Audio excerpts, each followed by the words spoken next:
but how many occurrences do we have inside of the fear of specific aspects of our lives ending?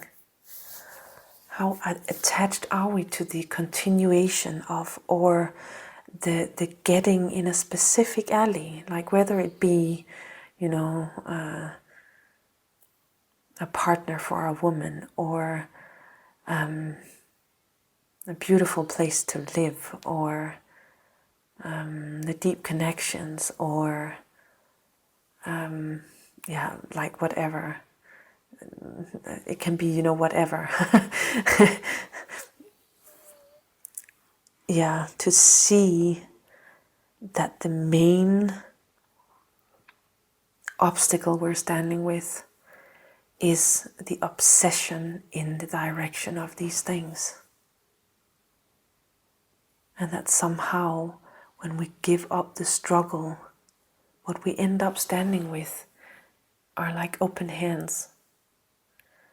And in those open hands, everything can land, because actually, truly, she is fully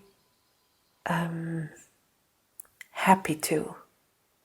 I could almost say invested in fulfilling you as a part of your coming home to her. So somehow unfulfilled inner calls to certain experiences, or even a specific ways of living, somehow, I just find that everything gets answered, basically. Everything that I am deeply thrilled about unfolding as my living life, simply. And that's a great pleasure and a great joy and a great gift, of course. But yes, it does require our willingness to return into that center of her silence, of her availability,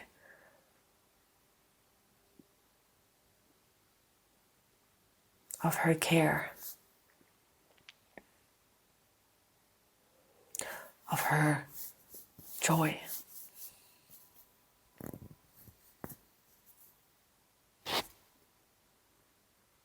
Now, when I say this joy and mention it different from happiness,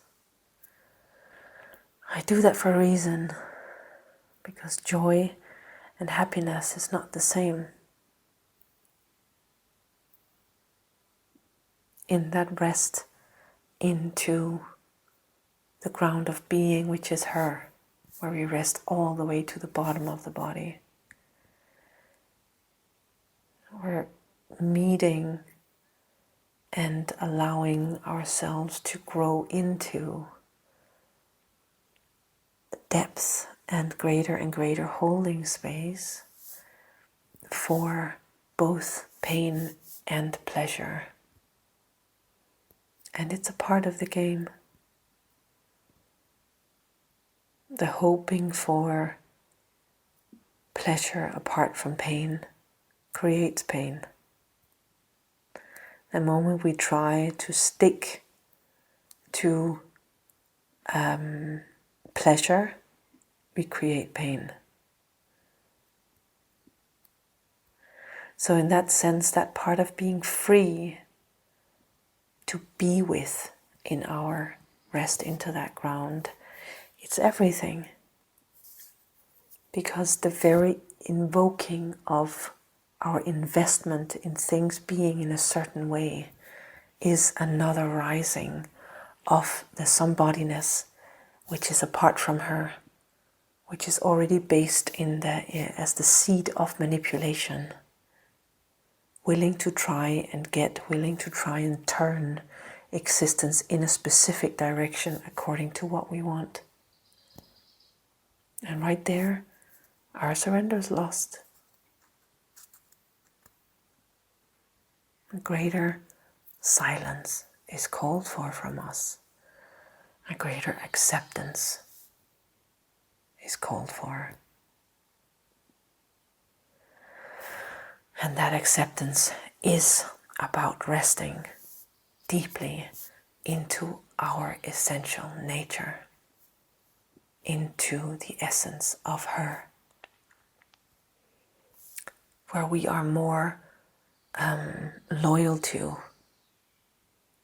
and where our affiliation is with her rather than the outwards pointing investment in how our life plays out.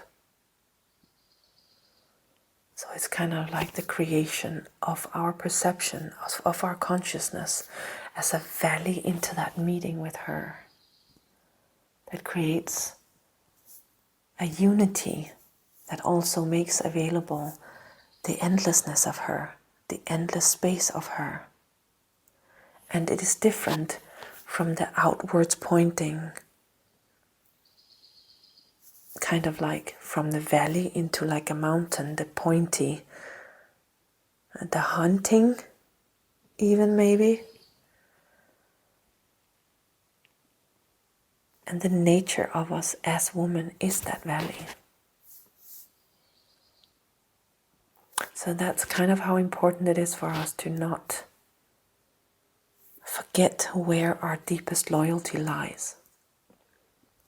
Our deepest loyalty must lie with truth in us, with the essence. And the more that we rest into that essence, the more we are set free on this human level of wholeness, in terms of mind relaxation, in terms of heart's fulfillment, in terms of relaxation through wave after wave of deeper pleasure and deeper pain as is naturally brought forth in our discovery of ourselves as women.